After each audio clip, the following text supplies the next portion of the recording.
Hello, this is Jim with We Develop Electrical Products. This is our third project with the Arduino for the absolute beginner. And this time we're going to be using a circuit that's supplied by SparkFun. And this is an open source project as long as you give credit to SparkFun, which we are giving credit to SparkFun for this project. And I've drawn up a schematic here of what this looks like. If I go to the schematic and open our schematic,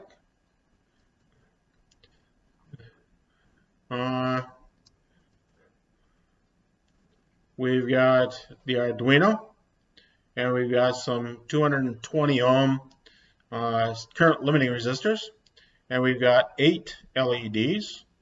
And we've got an IC1, which this is a 74HC 595, and it's a shift register. It's a 8-bit in, serial in shift register, and 8-bit parallel out shift register. You'll find that in your kit of things that you bought for these projects. Now there's two polarities that you have to be aware of when you're hooking up this project, and that's on the LEDs. The long lead is the positive lead of the LED, so that goes to the high voltage side, which would be the output of your shift register, Q0 through QH. So that connects to 5 volts that'll be coming out of the shift register. The low voltage side is the short lead, and that connects to your 220 ohm current limiting resistor, and then the other leg of that current limiting resistor connects to ground on the Arduino. So that's the polarity that you got to be aware of on the LEDs. The IC, what you have to be aware of there is that in the IC, in the mold for the packaging of the IC, there's an indentation in one end of your IC. And just to the left of that would be pin 1.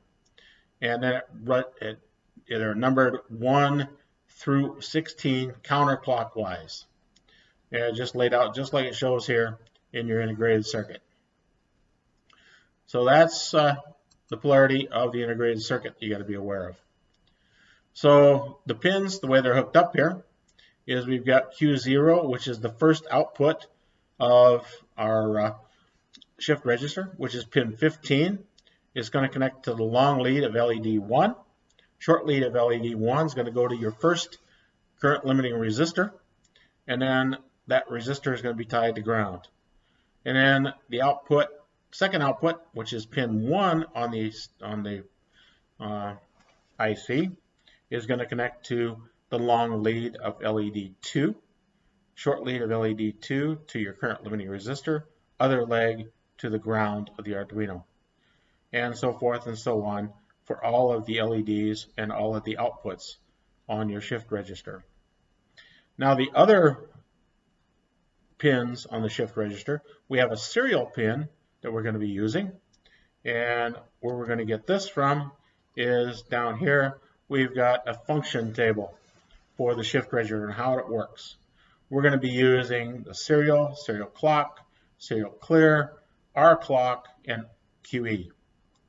Now serial we're going to be using, and it depends on whether it's a low or a high, and so we're going to be using that with a data pin from our Arduino. We're going to supply either a high or a low, depending on how we want to do that. And then we've got a serial clock, and that serial clock relies on the low to high transition. That's what this arrow means, of the clock to shift this low or high that's on the serial data into our serial register in the first position. And then serial clear, and these two functions are always high. So we're just going to tie that serial clear high. And then we've got our clock, which is just shifting our serial data into the storage register. and making it available at the output for our LEDs. And that goes on the transition from low to high as well. And then we've got this OE pin, and we're going to tie that low and keep it low all the time to enable all of our outputs. So if I go back to my schematic now, we've got the serial pin, and we've got, that's pin 14. We got that tied back to one of our digital output pins, which is pin 2, is what we're tying it to. Then we got a serial clock, which we're going to be using the transition from low to high, and that's on pin 11. We're going to tie that back to digital pin 3.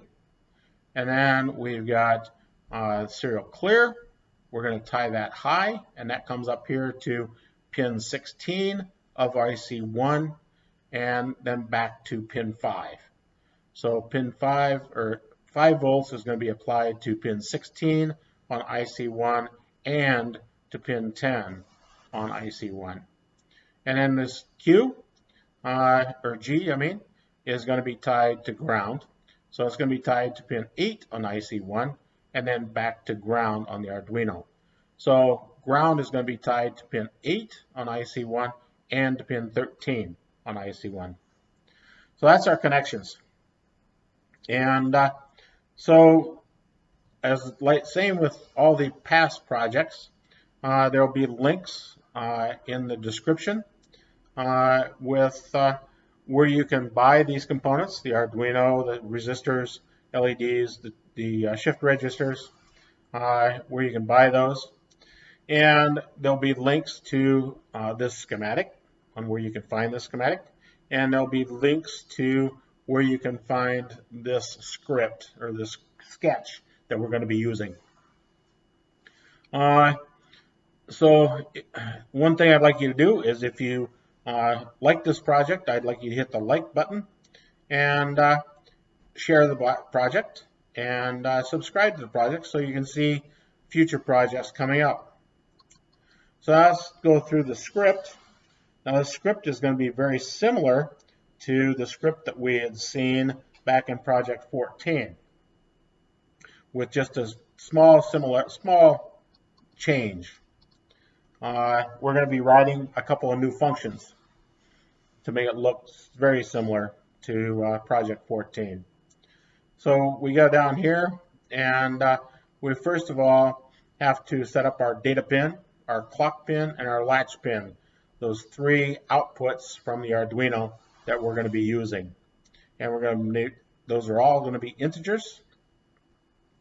And then we've got a byte of data. We're going to call it data, and we're going to set that initially equal to 0. And then we've got a pin mode, where we're making all 3 of these pins all outputs. So now we drop down here, and just like we had back in Project 14, we've got 6 different functions. We've got one after another.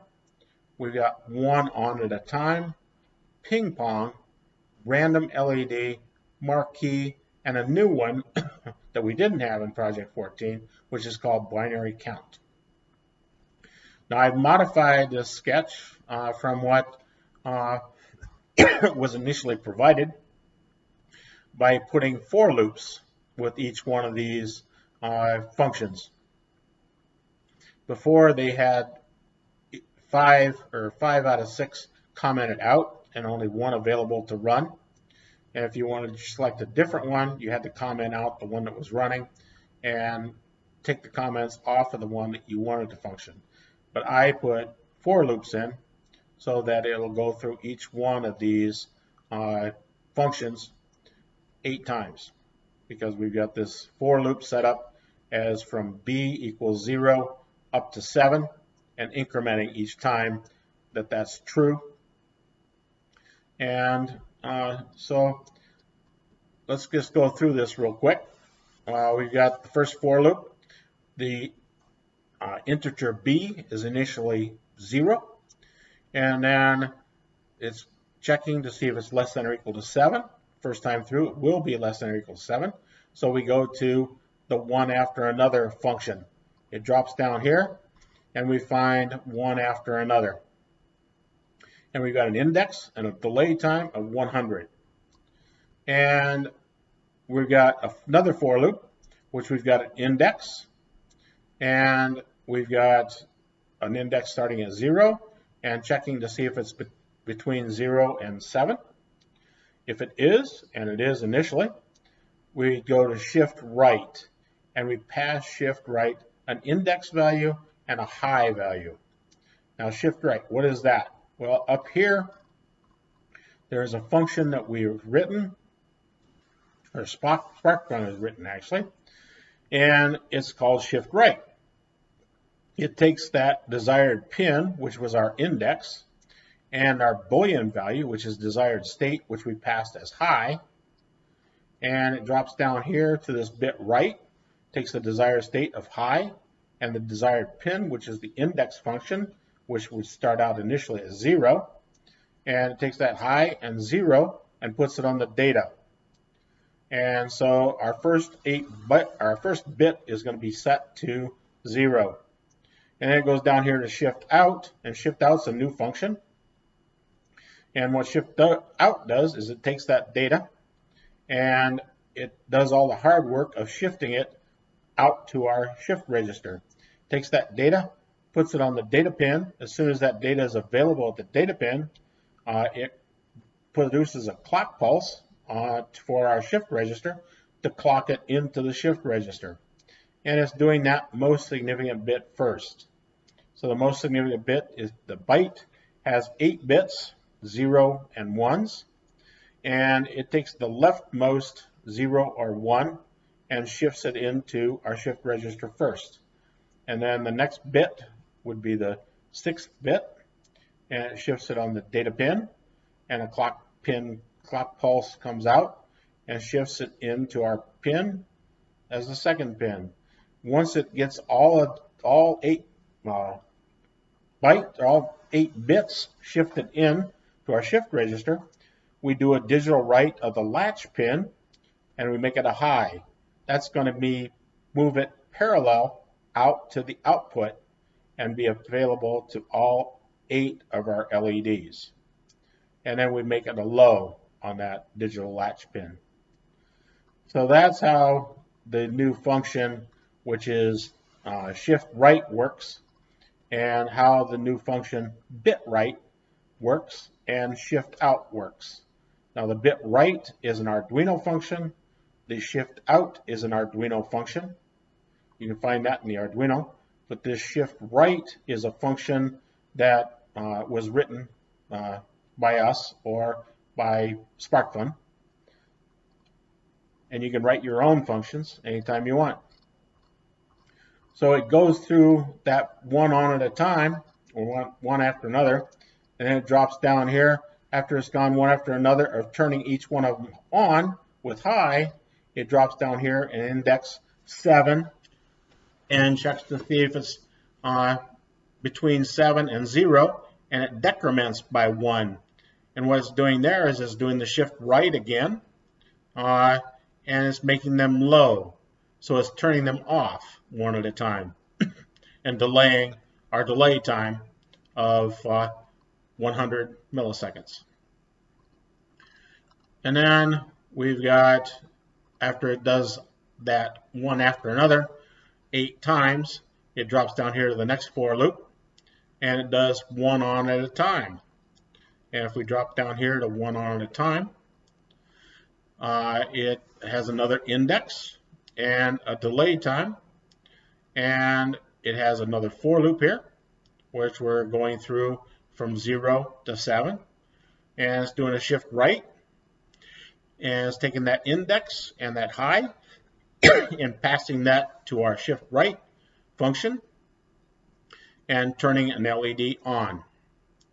And then it's waiting for the delay time, and then taking that same index and making it low and turning that LED off. So this is the same type of function we had before with our sketch 14, but in that sketch 14, these shift rights were replaced with digital write.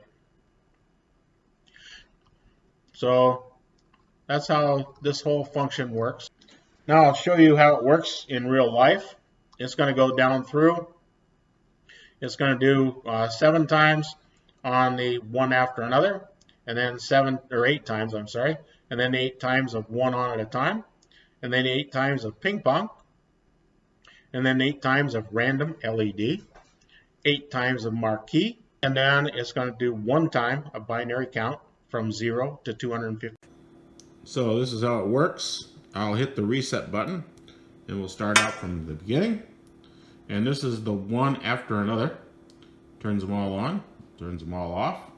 Does that 8 times. And then it goes to 1 on at a time. There's 1 on at a time. As it's, and it does that 8 times. And then it does ping pong. Goes up to the end and then bounces back, goes the opposite direction, does that 8 times. And then we move to random LED. There's random LED. And then from there, we move to the marquee. And then after the marquee has done 8 times, we do the binary count. And it's just counting up by binary. All the way to 128, or is it 255? It's 255. And so that's the way the script works. And you can control 8 outputs or more with just using 3 outputs from the Arduino. So if you like this video, please hit the like button and share this video, and please subscribe to my videos so you can get notified of new videos coming out. So have a good day and enjoy the Arduino.